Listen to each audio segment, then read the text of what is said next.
Gracias, Larry. Es un placer y un deber estar aquí entre ustedes en este punto de inflexión para Canadá y para el mundo. Hoy hablaré de la ruptura del orden mundial, del fin de una ficción agradable y del inicio de una realidad brutal en la que la geopolítica de las grandes potencias ya no se somete a ninguna restricción. Pero también les digo que los otros países, en particular las potencias medias como Canadá, no van a permanecer impotentes. Poseen la capacidad de construir un nuevo orden mundial que incluye nuevos valores, como es el del respeto de los derechos humanos, el desarrollo sostenible, la solidaridad, la soberanía y la integridad territorial de los Estados.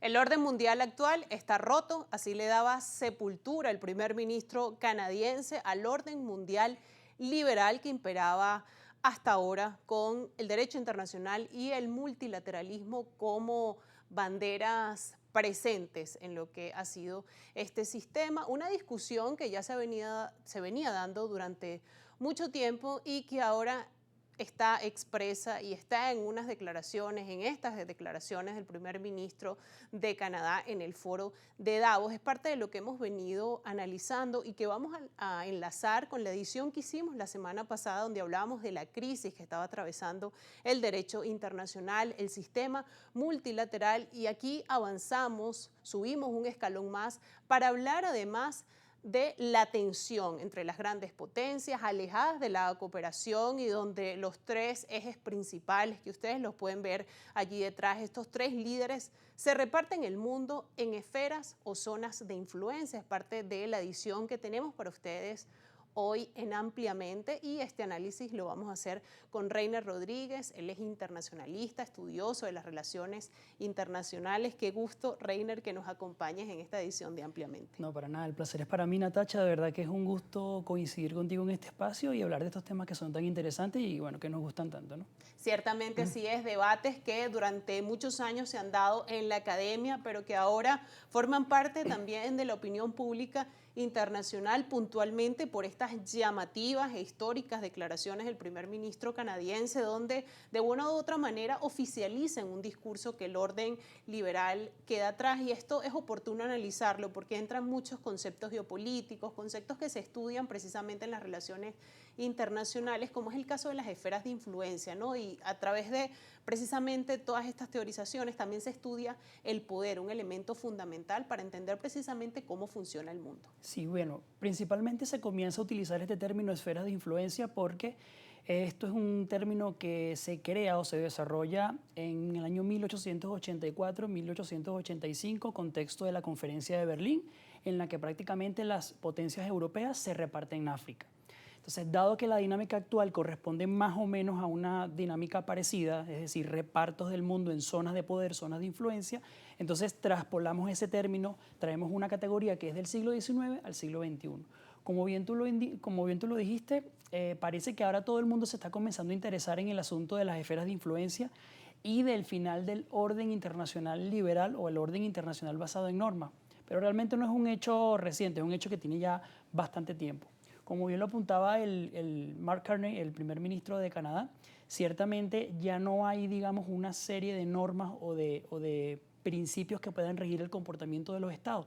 Y esto es fundamental analizarlo porque si lo buscáramos interpretar de una manera sencilla, es como que si el mundo fuera un tablero de ajedrez y el tablero se rompiera. Las normas fueran desechadas por las piezas principales, que en este caso serían China, Rusia y Estados Unidos, y ellas deciden simplemente jugar con sus propias reglas y bajo sus propios principios y acuerdos. Entonces lo que estamos viendo es precisamente eso, digamos un episodio de colusión. En derecho nos enseña que colusión es un pacto ilícito que busca siempre generar unos beneficios, pero que perjudica a un tercero. Bueno, eso es lo que estamos viendo, acuerdo entre grandes potencias que no se están basando en ninguna norma, en ningún principio, en ningún derecho internacional y que pueden generar ciertas, digamos, daños o un impacto bastante directo en los demás actores del sistema internacional. Importante establecer que en este pulso de las grandes potencias por la consecución de sus intereses nacionales, es importante hablar del territorio, que aquí cobra un papel relevante y además se puede entender a través de distintas teorías geopolíticas que explican precisamente cómo se está haciendo el reparto, por qué importa a una u otra potencia de determinadas zonas, de determinadas regiones del mundo, y es parte de lo que se estudia, ¿no? A lo largo de los análisis que se suelen hacer desde el punto de vista geopolítico. Entonces vemos a los tres grandes, a China, Rusia y Estados Unidos, ocupados de esas zonas, esas regiones fundamentales, y esto se puede conectar con teorías geopolíticas fundamentales que han planteado distintos autores para intentar precisamente entender esa relación entre el territorio y el poder. Correcto. Toda estrategia es geoestrategia, nos enseñan en geopolítica. Y eso es lo que estamos viendo. Las estrategias de las grandes potencias tienen en un trasfondo una motivación geográfica y una motivación que siempre busca, digamos, establecer un posicionamiento geoestratégico. Y esto es importante lo que comentas, Reiner, es hacer la salvedad aquí, porque ahora tenemos un mapa en pantalla que nos has traído muy pedagógicamente para entender precisamente una de estas teorías que intenta explicar esto, ¿no? Sí, como bien tú comentabas, hay distintos modelos dentro de la geopolítica y uno de ellos, el más utilizado, el más famoso, el que la gente más estudia, es el modelo de la geopolítica clásica. Y como todo modelo tiene o contiene distintas teorías. Hay distintas teorías que plantean cuál es la fórmula para poder alcanzar la dominación del mundo. Está la teoría de Mackinder, que es la del Herland, que casualmente, como bien lo indicabas, lo podemos observar en el mapa. Mackinder planteaba a principios del siglo XX que para poder dominar el mundo, la zona o el pivote principal del punto de vista geoestratégico era dominar el corazón de Europa. ¿Y qué es lo que vemos allí justamente en el mapa en rojo, el Herland? El Herland, digamos que es la zona pivotal o el corazón de eso que él denominaba la isla mundial, que es toda esta zona que abarca Europa y Asia, la isla mundial.